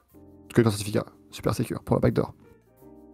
Je vais vous montrer rapidement à quoi ça ressemble sur un schéma. Je pense que ce sera plus clair pour tout le monde. Ça, c'est des techniques de persistance dans Azure qui sont assez intéressantes. Dans le scénario qu'on avait tout à l'heure, on avait ce scénario-là d'attaque. Et dans ce scénario qu'on avait tout à l'heure, c'est vraiment la partie qui est toute ici. Oh là, tu vois, je bouge mes trucs. C'est pas très... C'est la partie qui est ici. Là, imaginons que P. Johnson soit l'attaquant. Que ce soit moi, ou c'est un compte que j'ai compromis en tant qu'attaquant. Dans mon Entra ID, dans mon tenant. On a vu que ce user, il était owner de l'application, ici, Finance Application. Donc il est owner de l'application. Quand dans Azure AD ou dans Entra ID, tu es owner d'un objet, tu peux le modifier, l'objet. Et de modifier ses attributs, incluant pour l'application, le mot de passe de l'application et les permissions de l'application. Donc là, ce que l'attaquant il va faire, P. Johnson ou l'attaquant ou P. Johnson qui s'est fait compromettre, il va ajouter à cette application-là des droits MS Graph API, comme on a vu tout à l'heure pour le illicit consent. Il va ajouter les droits à l'application. L'application, elle va utiliser un service principal pour être et exister en fait dans l'environnement Azure. Et tu vas mettre des droits très précis, il y en a deux qui sont critiques, et ces droits-là vont te permettre de devenir global administrateur. Les droits, c'est par exemple... Attends, ils sont pas là, ça c'est une différence, on s'en fiche. Les droits, c'est ces deux droits-là. C'est des droits sur l'API MS Graph API, c'est sur ces deux droits-là. Role Management Read-Write Directory, et un deuxième qui n'est plus là. Voilà. Ce droit-là, tu vois l'application, elle s'appelle Finance Application, tu vois qu'elle a des permissions. Tu vois que c'est des permissions sur le scope de Microsoft Graph. Elle a plein de permissions, c'est une application de finance, donc elle peut lire des fichiers, elle peut lire des notes, envoyer des emails, application de finance, un truc classique, des permissions classiques à une application dans Azure. Mais elle a un droit en plus, Application Read Write All. Avec ce droit-là que j'ajoute, cette ligne-là que j'ajoute, tu es en mesure de passer Global Admin en impersonnifiant le service principal qui représente l'application. Je peux te dire qu'aujourd'hui, il y a très peu d'équipes de sécurité qui revoient les applications, premièrement, qui revoient les applications, et il y a très peu d'équipes de sécurité qui revoient les permissions de leurs applications. Mais en fait, là pour check des trucs comme ça, pour les catchs, il te faut un script, il te faut quelque chose en fait qui va aller vérifier l'état de ton parc. Sinon c'est à la main, un par un. Ah, c'est mort. Tu as des scripts PowerShell qui te permettent justement d'aller checker les changements de permission. Ça. T'as checké, déjà, d'identifier le champ de permission, c'est initialement dès que tu le fais, ça c'est sûr, quand l'événement se produit. Puis tu as aussi des scripts PowerShell qui vont te permettre d'identifier, par exemple, ces permissions-là, les deux que j'ai citées, là, qui sont dangereuses, d'identifier si elles sont mises sur les applications que tu as dans ton tenant. Et notamment, si on pense à ça, en fait, ce chemin d'exploitation, je vous montre, là, que j'avais refait dans mon lab là, pour un talk au Québec Sec, cette idée en fait, d'exploitation, c'est pas du vent, tu vois. Microsoft s'est fait pawn en genre janvier-février 2024, comme ça. Microsoft s'est fait pawn son tenant de production Azure, comme ça. Ah, je l'ai vu Donc, passer, c'est une blague. Oui. Eh Okay. oui. Et c'est à cause de ça qu'ils se sont fait. C'est comme ça qu'ils se sont fait pawn. Alors, Microsoft se fait pawn à cause de ça. Je veux dire. Ouais. Mais justement, en fait, parce que au départ, c'est vrai que ça paraissait assez obscur, en fait, les attaques, le foothold, comment avoir un pivot ou un mouvement latéral. C'est vrai qu'au tout départ de l'interview, ça me paraissait quand même assez obscur.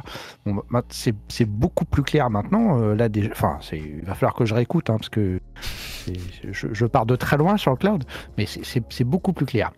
Par contre, je me pose vraiment maintenant la question de l'autre côté, en fait. Quand t'es Blue Team, qu'est-ce que je peux faire, moi, pour empêcher ce bazar? Parce que ça me paraît tellement une machine à gaz, en fait, sur les permissions, les autorisations, l'hôte, la configuration du bousin, que je t'avoue que maintenant, si j'étais moi Blue Team, qu'est-ce que je peux faire, en fait, pour contrer tout ça, quoi? Alors, c'est la bonne question. Tu peux faire beaucoup de choses. Beaucoup de choses. Déjà, il faut comprendre ton modèle de responsabilité partagée. On en a parlé depuis le début. On en a parlé, première minute du talk. Mais c'est vraiment la base. Tu comprends que maintenant, c'est la base. C'est vraiment que tu dois comprendre. Comprendre ton modèle IAM en fonction de ton cloud provider. Et c'est pour ça qu'au début, je vais paraître très chiant avec expliquer c'est quoi la différence entre identité et puis ressources et pourquoi l'IAM est important. Mais en fait, tu comprends maintenant que c'est vraiment important. Donc, comprends ton modèle IAM. Moi, les idées que j'aime bien aussi, c'est de déployer éventuellement, tu sais, comme des honey tokens ou des honey accounts, tu vois. C'est-à-dire, tu déploies des comptes, des honeypots en fait, qui sont, s'ils sont utilisés, tu les monitores à fond. S'ils sont utilisés, ça sent pas bon. Ils devraient pas être utilisés, ils sont utilisés par personne, ils servent à rien. Ça, c'est intéressant, tu vois. Aussi, tu peux. J'avais déjà vu des trucs aussi, des gars passés qui disaient, ils déployaient, ils faisaient un fake en fin de compte leak d'un token sur GitHub. Un access key dans AWS, c'est risqué après, attention, mais ils avaient créé un compte AWS où il n'y avait rien dedans, un compte ID, il n'y avait rien dedans, mais ils avaient leaké un vrai access token de ce compte-là, mais en fait, il n'y avait rien dans le compte, il n'y avait aucun lien nulle part, et en fait, ils savaient que si l'access token était utilisé, c'est que quelqu'un avait trouvé l'access token, et s'il était utilisé, potentiellement, quelqu'un les targetait vraiment pour de vrai. Et en fait, ils pouvaient comme ça, dans un compte AWS aussi, récupérer des logs et voir qu'est-ce que le gars faisait. Et le truc avait comme aucun droit, attention, parce qu'ils voulaient pas non plus que le gars il spawn 150 VM et qu'il fasse de la crypto avec, tu vois. Il avait aucun droit, mais même sans droit, tu vois, ils pouvaient voir que le gars avait essayé par exemple de lister des users, qui s'était pris un no parce qu'il n'y avait pas de permission et ainsi de suite. Donc ça c'est intéressant, ça peut être cool, tu vois, pour faire du hunting un peu, tu vois. Ensuite, souvent aussi, c'est tout ce qui est, notamment dans Azure surtout, tu as tout ce qui est Conditional Access Policy, les CAP. C'est des points importants justement aussi à déployer, à bien configurer. Tu peux par exemple éviter, on a parlé de device code phishing tout à l'heure, tu peux déployer justement ce qu'on appelle du phishing resistant MFA pour éviter justement ce genre d'authentification et d'autorisation via le device code. Éviter qu'un utilisateur en fait soit en capacité d'utiliser du device code. C'est-à-dire que si un attaquant fait un device code phishing et utilise l'access token, il pourra pas, tu vois, ou il n'y aura pas l'access token qui sera libéré. Je sais plus trop comment ça se passe, mais tu peux le mettre dans le Conditional Access Policy justement pour bloquer cet enjeu-là.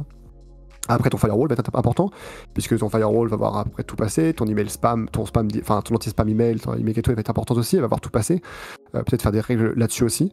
Là, il y a plein de lignes. Là tu sais, je suis sur. Parce que je vais peut-être faire la slide, parce que je suis sur une slide, là j'ai lu 3 lignes, il y en a 18. Je trouve que. C'est quoi, les gens font une capture. De toute façon, c'est public, le talk était public, au Québec, j'en ai parlé. Il y a beaucoup de choses à faire. C'est juste pour dire. On donnera le lien parce qu'on publie aussi en podcast, donc sans l'image. Pour les gens qui n'ont pas l'image, vous inquiétez pas, on vous mettra le lien de la slide. Voilà, donc il y aura le lien de la slide, et ça c'est l'idée. Mais tu vois, ça c'est tous les trucs que tu aurais à faire, que tu devrais faire, qui serait intéressant de faire. c'est beaucoup de choses, c'est compliqué. Il y en a beaucoup qui sont propres à Azure, attention, hein, c'est parce que ça parle à tout le monde, on va dire. La majorité ont quand même du Azure en priorité, après AWS et GCP. Donc c'est vraiment des choses que tu peux faire, mais ça prend beaucoup de ressources, tu sais, genre pour faire ça, genre ça prend un Cloud Security Engineer genre à temps plein, en fait. Ouais. Enfin, Ouais. ou quelqu'un qui arrive à être très très très très efficace sur sa journée dans son boulot d'admin 6, admin réseau, admin cloud, et qui arrive à se libérer du temps pour le faire, c'est faisable. Alors, il est très efficace, très efficace. Et puis voilà, après il y a des choses que tu mets en place, que tu mets en place qu'une seule fois. Et puis, il y a des choses qui sont de la continuité. Donc en général, enfin, tu sais, ce qui est recommandé, c'est de déployer, tu sais, j'en ai parlé tout à l'heure, mais c'est ce qu'on appelle un CSPM, c'est un Cloud Security Posture Management, qui va justement pas faire que ces checks-là. Là, c'est les checks que moi je vois, c'est genre que j'ai listé comme ça, qui sont intéressants pour moi en tant que point de vue d'un attaquant, qui m'embêteraient, tu vois, en tant qu'attaquant. Mais clairement, quand tu as un CSPM, un Cloud Security Posture Management, un tool, là, genre Prisma Cloud, par exemple, Palo Alto, tous ces checks-là vont être faits carrément, et après tu vas te concentrer sur du hardening, tu vois, par exemple, et amener vraiment de la valeur. En fait, aller revoir toutes tes applications, quand des permissions MS Graph, quelles permissions elles ont et tout, t'as pas envie de le faire à la main. Il y a des scripts PowerShell qui existent, certes, mais pour avoir cherché, pour l'avoir fait, tu les trouves pas en 30 secondes. Tu les trouves, mais tu les trouves pas en 30 secondes. Puis il faut déjà savoir que tu dois le faire aussi, donc voilà. Donc c'est un peu ça l'idée. Beaucoup de choses à faire. C'est aussi des réflexes à avoir. Si on voit qu'on a un phishing, notamment, j'en parle. Si on voit qu'on a un phishing, par exemple, sur du device code, ou qu'on voit qu'on a monitoré, qu'on sait qu'il y a un access token qui a été envoyé avec un refresh token à l'externe, c'est aussi avoir les bons réflexes pour révoquer en fait le refresh token. Ce qu'il faut savoir, c'est que une fois que l'access token il est émis, il n'y a aucun moyen de le révoquer. Donc, l'access token, il est émis, valable pour 60 minutes avant d'être refresh. L'access token, aujourd'hui, il n'y a pas de moyen de le révoquer. C'est pas un problème de Azure, c'est un problème de Haute. L'access token, par défaut, c'est 1 heure. On peut réduire aussi la durée de vie de l'access token pour que les refresh se fassent plus souvent. Mais l'access token, en tout cas de ce que j'ai appris, hein, peut-être qu'il y a des nouvelles techniques qui sont sorties le mois dernier. Toujours attention, hein, moi ce que je dis, c'est mon état de l'art à moi. Ça se trouve, il y a un truc qui est sorti il y a un mois, je sais pas, mais la dernière fois que j'ai regardé l'access token, même dans Microsoft, c'était staté, il y avait marqué peut pas être révoqué. Vous devez révoquer le refresh token pour éviter que le refresh aille chercher de nouveaux access tokens. Ça veut dire quoi? Ça veut dire que l'utilisateur qui s'est fait fiche, l'access token il est dehors pendant 1 heure, l'attaquant il a 1 heure. Donc il faut. Je crois, attention, quand je dis je pense, c'est je crois, c'est-à-dire que je suis pas sûr à 100%. Disable l'utilisateur doit fonctionner, puisque l'access token ne pourra plus marcher, je crois. Je suis pas sûr à 100%. Parce que changer de mot de passe n'a aucun effet. Un peu comme pour du Kerberos, on est très proche de Kerberos. Changer de mot de passe n'aura pas d'effet. Donc disable le user, je crois que ça a un effet pour l'access token. Et pour le refresh token, faut juste faire le call, la commandelet PowerShell. C'est invoke mg graph request et puis tu fais revoke, bref, pour révoquer le refresh token pour qu'il ne se renouvelle pas de nouveau l'access token. Donc c'est aussi de regarder au bon endroit, d'avoir la compréhension qu'il y a des risques à ce niveau-là, des risques de persistance, d'accès initiaux qui sont vraiment différents, de se faire aider par des outils qui vont automatiser ça largement, parce que c'est vraiment le but, et puis de se concentrer sur le hardening et la réponse, notre temps de réponse amélioré, ce qu'on appelle le MTTR, là, le Mean Time to Response, là. Vraiment pour être en mesure de se dire, voilà, les checks qui doivent être faits en fait sont faits, j'ai pas moi à passer ou même à run ma routine PowerShell, même si je suis en vacances, je fais quoi qui la run? Genre, elle va être runée, ok, bon, peut-être elle est runée, c'est un cron job, peu importe, c'est un job qui la run. Qui la regarde, tu vois. Il faut aussi une solution, tu sais, comme on parle de CSPM, il faut une solution où faut pas forcément que ce soit un Cloud Security Engineer qui regarde les résultats de la solution, tu vois. Tu sais, il faut que ce soit un mec qui puisse être un admin 6 et comprendre le risque, tu vois. Avoir quelque chose qui est contextualisé, ça c'est important aussi, je pense. Ouais, parce que les gars du SOC, dans SOC, typiquement, ils ont peut-être pas toutes les compétences qu'il faut au niveau cloud, ou alors faut les former à minima et leur dire tiens, ça c'est une alerte, si tu sors comme tu disais, un device token ou un truc comme ça craint, faut que tu soulèves l'alerte en fait. C'est ça, exactement. Absolument. Ok, c'est très intéressant. J'ai une dernière petite question, après on va se diriger lentement vers la fin du talk. Admettons qu'on soit complètement newbie en cloud, comme c'est le cas pour moi par exemple, et qu'on a envie de se former au pentest, au Red Teaming Cloud. Comment est-ce qu'on fait? Sur quel site on va? C'est quoi les certifs? C'est quoi les bonnes personnes à suivre, etc. Est-ce que tu as un peu quelques ressources comme ça pour se mettre à réviser tout ça? Carrément. Moi, tu vois, comment j'ai débuté, et c'est très chiant de débuter. Parce que pourquoi c'est chiant de débuter? Quand tu apprends le réseau interne, les réseaux, le LAN, l'Active Directory, tu apprends une fois comment fonctionne l'Active Directory, comment fonctionnent les groupes, comment fonctionne le modèle de permission, les rôles, les users. Là, faut t'apprendre combien de fois? Voilà. Faut t'apprendre autant de fois que tu veux pouvoir évaluer un environnement cloud. Donc, faut que tu comprennes Azure. Moi, je te dirais que la priorité, vous l'avez compris, je pense, ça fait 10 fois que je le dis, mais c'est l'IAM. Comprendre l'IAM, comprendre une VM, comment ça run, tu t'en fous, genre, ça, tu vas l'apprendre vite. C'est comprendre une Azure Function, éventuellement, ça peut être intéressant. Comprendre comment donc, comprendre l'IAM, comprendre l'offre de service. En fait, déjà, c'est l'offre de service, c'est très chiant. Genre, ça veut dire que c'est la certification. Genre, en Azure, c'est AZ900, c'est la initiale, mais juste pour comprendre l'offre de service. Oui, il y aura beaucoup de bullshit, de prix, de factures, de machin, mais au moins pour avoir une idée. Après, c'est quasiment les mêmes services partout qui sont offerts. Tu auras des VM, tu auras de la fonction, tu auras du serverless, tu auras de l'IAM qui est fait différemment, mais tu comprendras plus rapidement. Mais comprendre l'IAM, ensuite dans les différences entre les IAM, c'est très important. Ensuite, comprendre comment sont gérées les identités, par exemple, pour une machine virtuelle et pour une fonction Azure. C'est pas pareil, tu vois. Ça, c'est important. Et puis ensuite, t'intéresser seulement au chemin d'attaque, aux différentes attaques et aux outils. Les outils, c'est la fin. Enfin, je suis désolé, mais les outils, c'est la fin. Les outils, c'est quand tu as compris quoi faire, tu sais quoi faire, tu sais pourquoi tu vas le faire. Maintenant, tu cherches juste un outil qui va te le faire. Et si tu le fais pas, c'est pas grave. Tu feras un call d'API, ou tu feras un PowerShell, ou tu utiliseras WC là et en CLI. Enfin, tu vois, voilà, c'est ça. Les outils à la fin. Les outils à la fin. Et puis, il y a des blog posts. SpecterOps, ils ont très très bons blog posts sur Azure, sur l'IAM. Rhinolab Security, j'en ai parlé tout à l'heure, beaucoup de blog posts sur le cloud. NetSpy, énormément de recherches et de blog posts sur le cloud. Ils ont fait à chaque fois ils sortent des outils donc tu peux en plus appliquer.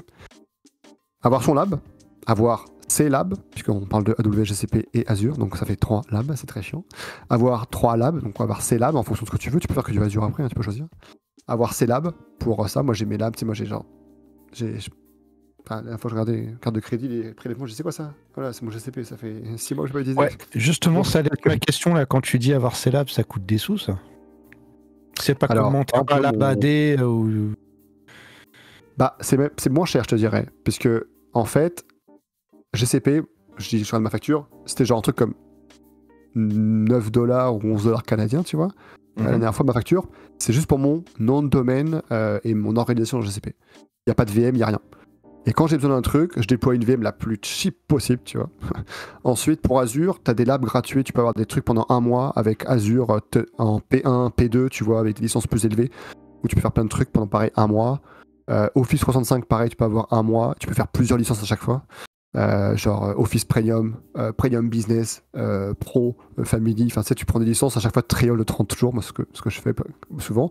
Là en ce moment je paye, mais c'est pareil pour un tenant avec très peu d'users, je paye très peu, genre peut-être tous $15. AWS, après à la consumption, hein, avoir un profil AWS c'est gratuit, avoir des users c'est gratuit, avoir des groupes c'est gratuit. Dès que tu vas consommer ça va être payant, mais tu fais le plus bas possible aussi pour les VM. Faire gaffe de pas déployer, enfin faire gaffe. Il y a beaucoup d'environnements Ascode, vulnérables Ascode. Il y a Cloud Goat, il y a AWS Goat, Azure Goat. C'est genre un peu comme VulLab, tu vois. Tu déploies en fait dans ton environnement Azure ou AWS un environnement vulnérable avec des scénarios IAM de private ou de misconfiguration, des scénarios pour des VM, pour des serverless. Ok, c'est bien, mais attention parce que ça peut te faire une facture aussi à la fin, tu vois. Donc, toutes ces ressources là, il y a GCP Goat. Il y a AWS Goat, Azure Goat. C'est à chaque fois des misconfiguration. Tu peux utiliser des outils, comprendre, c'est plutôt cool. T'en as beaucoup d'autres, hein, des environnements comme ça, vulnérables by design, qui sont dans Azure, AWS, GCP, que tu peux les déployer aussi, attention. C'est pas les seuls. Sinon, jouer avec, hein, y aller, jouer avec. Niveau certification, il y en a plein. Il y en a pas mal de Pentester Academy. Il y a la CARTP, Il y a la CARTE maintenant, la expert. C'est genre Cloud Azure Red Team. Pour GCP, t'en avais une de Cyber Warfare Labs. Je l'ai faite. Pas folle. Désolé, c'est la seule certitude que je dis pas folle. Ça va, ça passe, mais pas dingue. Pour AWS, t'en as aussi pour Cyber Warfare Labs. Sinon, pour ceux qui connaissent, tous ceux qui font des pentests connaissent Actrix. Et l'espagnol, là, je sais plus comment il s'appelle de trop, mais il y a Actrix aussi, donc le gars qui fait Actrix, qui fait aussi maintenant Cloudtrix. Il a créé 2 certifs AWS GCP qui sont très cool. Je les ai pas faites, hein, mais ils ont l'air très cool. Le syllabus a l'air très cool. Je sais pas s'il a fait Azure. Ensuite, t'as les trainings. En training, de très bien, du syllabus que j'ai vu, hein, tu as t'as celui du sens, mais bon, faut avoir le budget. En plus, c'est un collègue à moi maintenant, Moss Frost, là, c'est lui qui fait le training du lab, il est maintenant, je sais pas, avec nous, donc c'est marrant.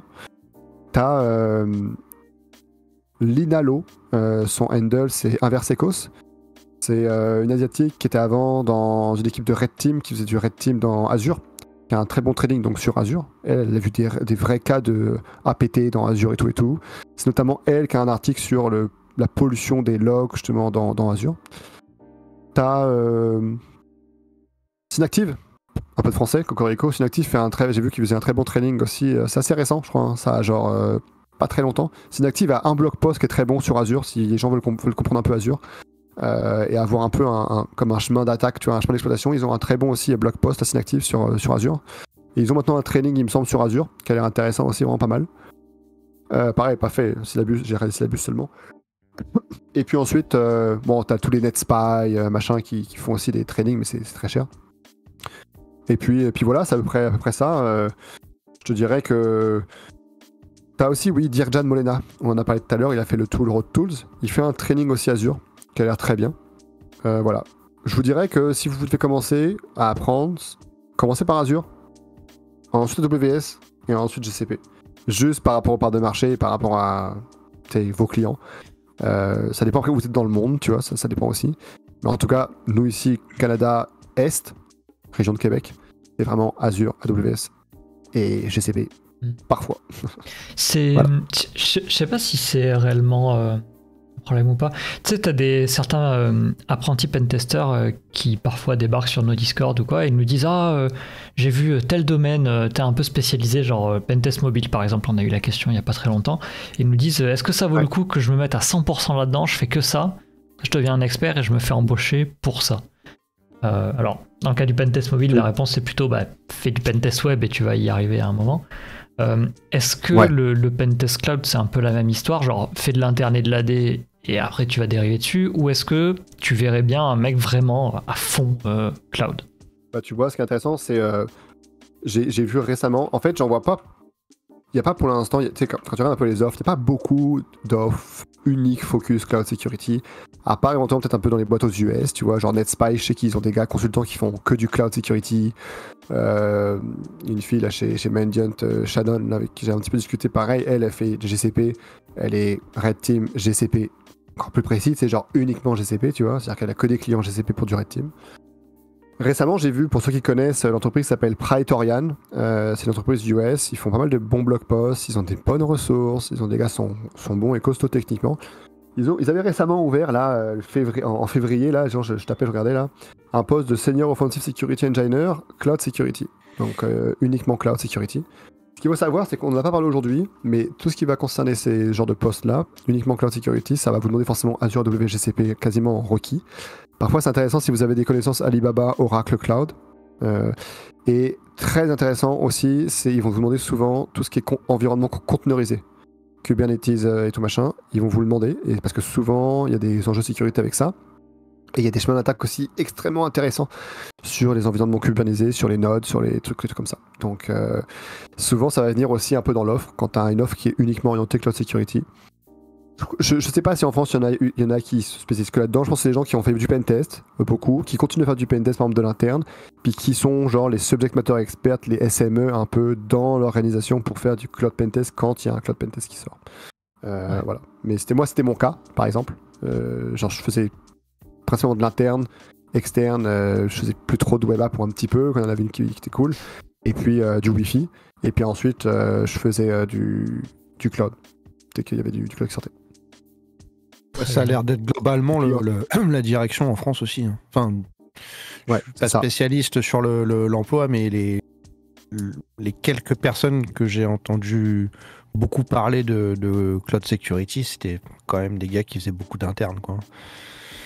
Ouais, full focus à les ressources. Et puis, Pour les ressources, moi j'avais. C'est pas à jour là. La dernière fois que j'ai mis à jour, c'était genre 4 mois. Donc désolé, j'ai mis beaucoup à jour.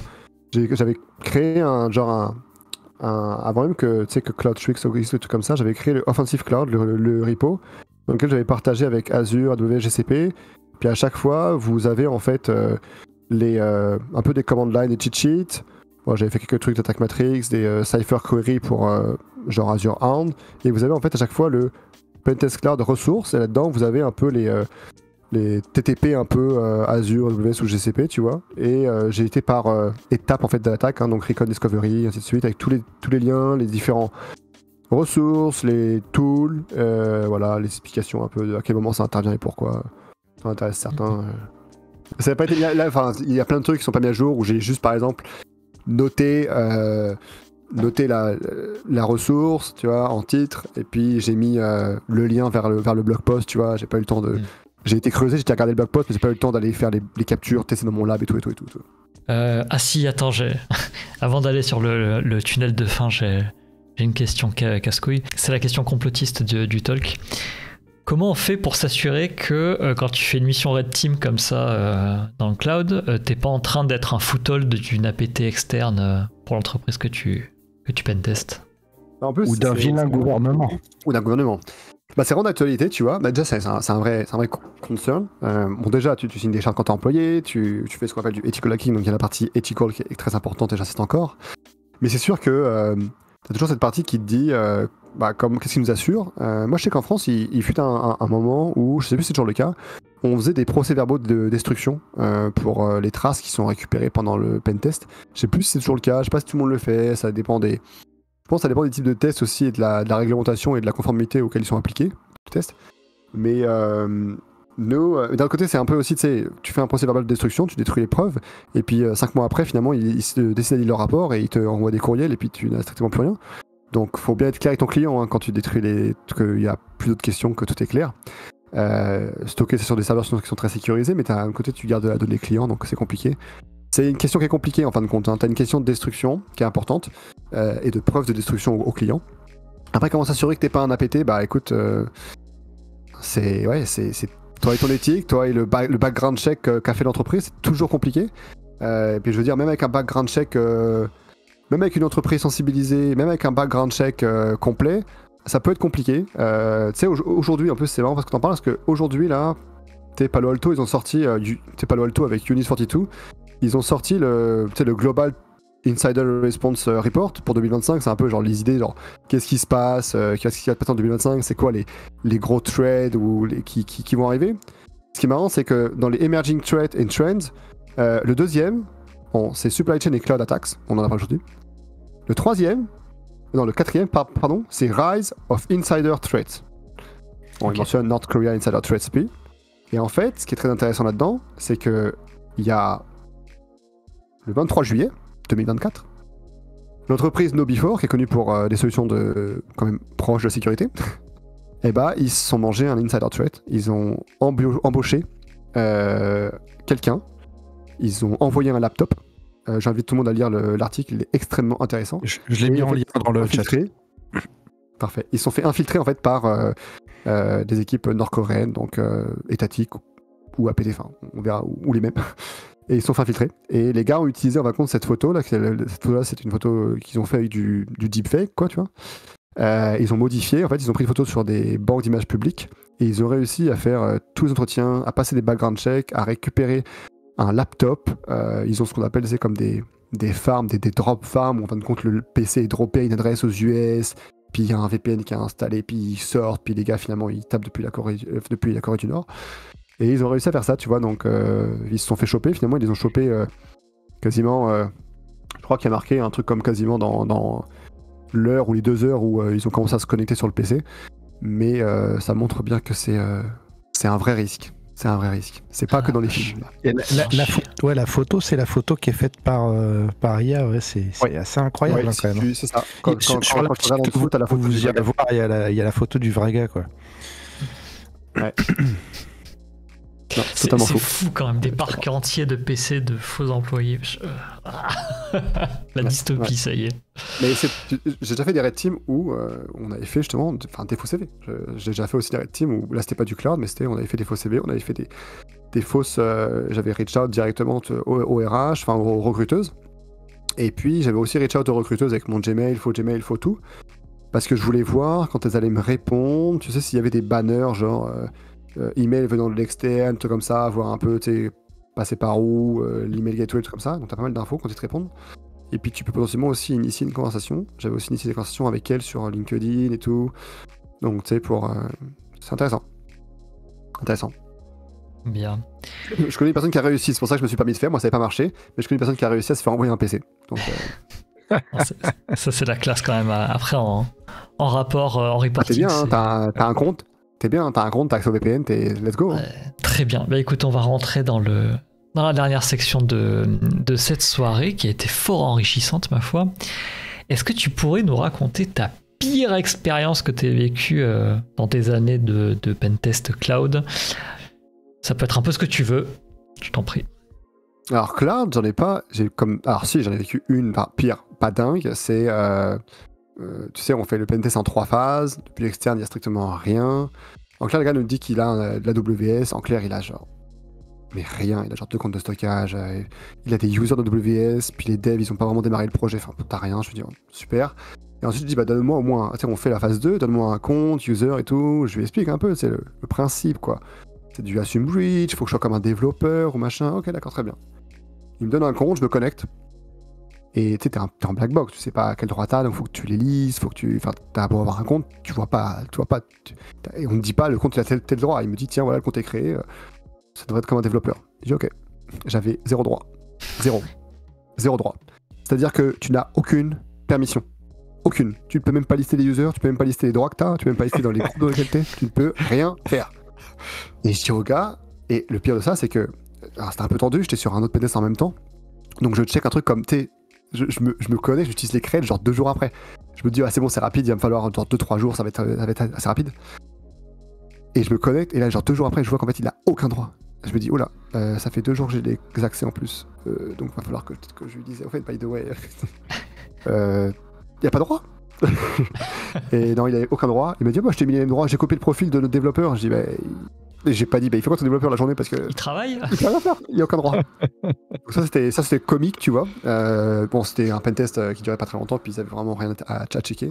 Mais sinon, en termes de pentest overall, sans parler de cloud, comme le pire, tu vois, que j'ai eu, c'est. Alors, faut que je teste toutes les informations confidentielles. C'était en France, donc c'était avant de venir au Canada. Et on était 4 dans le pentest, je me souviens parce que on a passé une bonne semaine. Hein. On était 4 pendant une semaine sur une appli web. Et je me souviens qu'on arrive là, on se connecte, qu'on commence, c'est parti, chacun se dit bah vas-y, moi je vais checker telle feature sur l'application web, moi telle feature, ok très bien. On démarre, on se connecte sur l'application web et là on se dit bon déjà les accès marchent pas, l'application elle est pas accessible sur le réseau, sur le VLAN où on est, enfin compliqué. Genre un truc comme à 10h ça commence à être accessible, je dis ok let's go. On regarde et là je dis bah l'application elle est en mandarin tu vois. Je dis bah y a un problème, il est où le bouton, tu sais, tu cherches, tu tâtonnes parce que c'est pas cliquer n'importe où, tu sais pas ce que tu fais. Là je dis mais il n'y a pas de... on trouve pas le bouton, tu sais, FR, tu sais. Je dis ok, donc on commence à traduire plein de trucs et tout, tu sais, on rigole un peu, c'est drôle. Et je dis vas-y, bah appelle le contact, j'appelle le contact là qui nous dise c'est où, tu vois, qui nous montre et qu'on clique sur le même bouton quoi. Et là on dit ok, il est où le contact, on dit on donne le numéro. Et je dis c'est quoi ce numéro? Le contact était donc en Chine, à Hong Kong. Il ne parlait pas français, pas anglais. Donc là, c'était chaud. Donc on a fait, je me souviens, on était sur Google Translate, là, essayer de... Puis à un moment donné, on se dit, vas-y, mais ça fait pas de sens, tu vois. Et donc on se dit, bah, on va continuer en mode feature pure. Donc en fait, on a fait du burp traduction, tu vois. Genre, on cliquait sur des trucs, on était en mode, ok, ça fait quoi dans burp? Ah, ça doit créer un compte, ça. Ah, ok. Voilà, c'était Ça, c'était un peu nul. Et depuis, t'habites au Canada. Non, mais c'était un peu nul. Mal préparé. Manque de préparation, je pense. Vous l'avez mis en sécurité par obscurité ou vous avez pas poussé le troll jusque-là? Ah, là, c'était full secure. Full secure. Non, on a fait le classique. Tu sais, c'est le classique. C'est TLS certificat SSL test, TLS Heartbleed attack, Heartbleed machin, tu sais, les tests SSL pourris là, et puis cookie flag non sécurisé.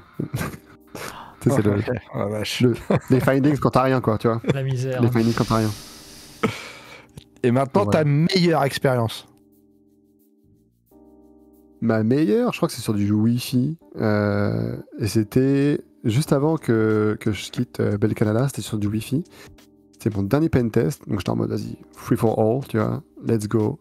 Et ça, c'était vraiment cool. Pen test Wi-Fi, plein de réseaux Wi-Fi à pen test. C'est une entreprise dans le retail.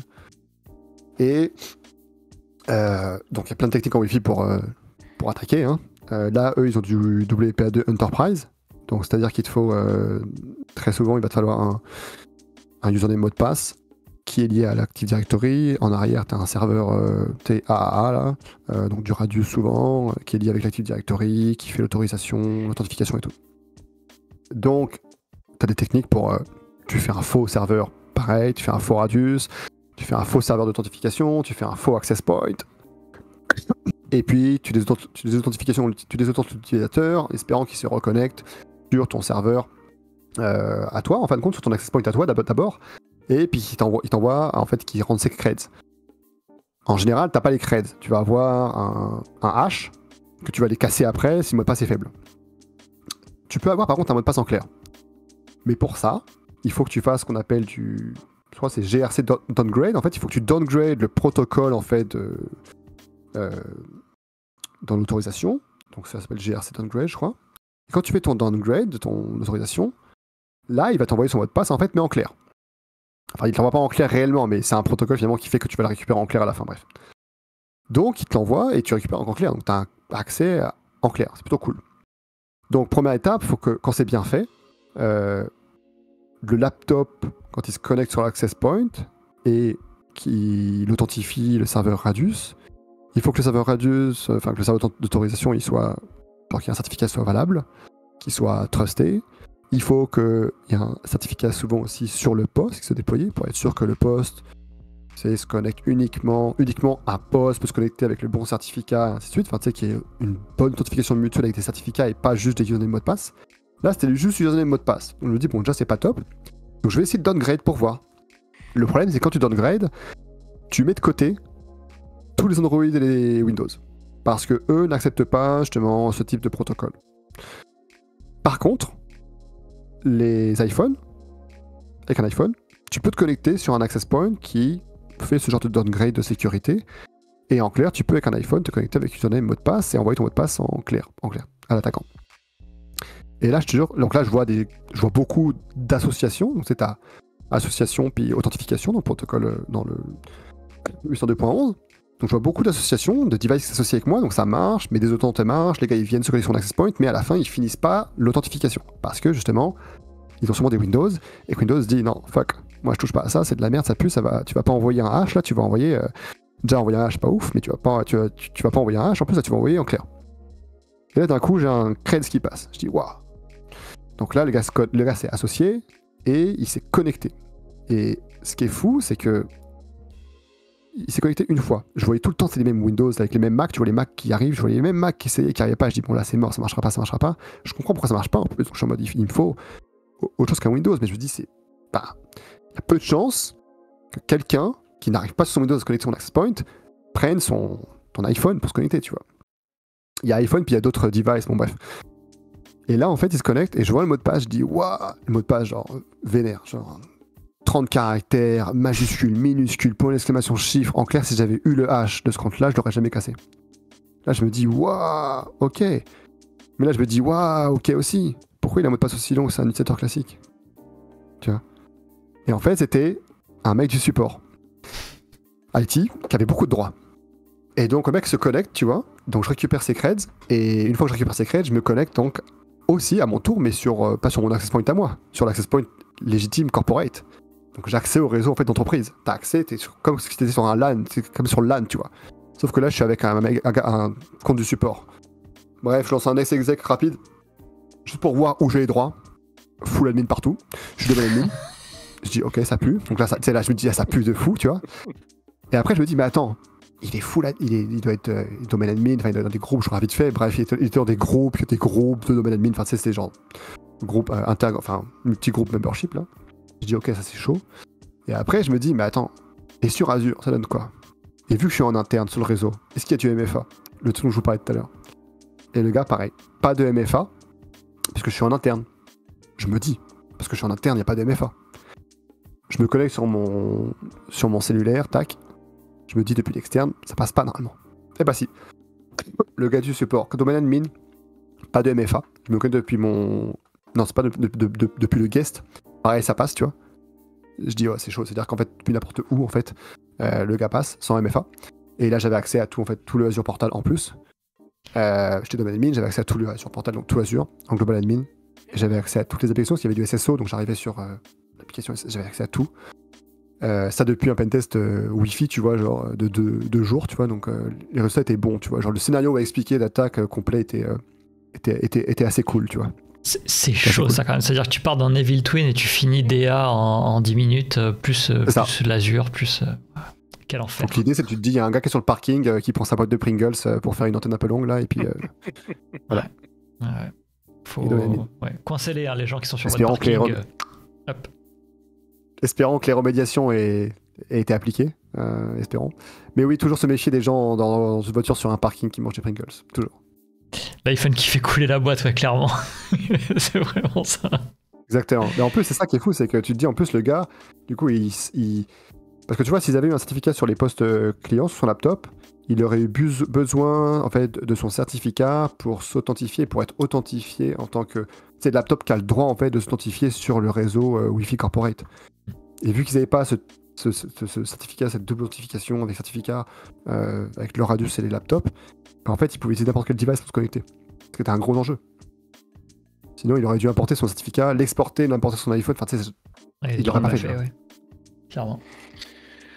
Est-ce que tu aurais des invités et associés aux invités un sujet particulier à nous recommander pour une future émission? C'est le piège. C'est pour ça qu'on donne ces questions-là.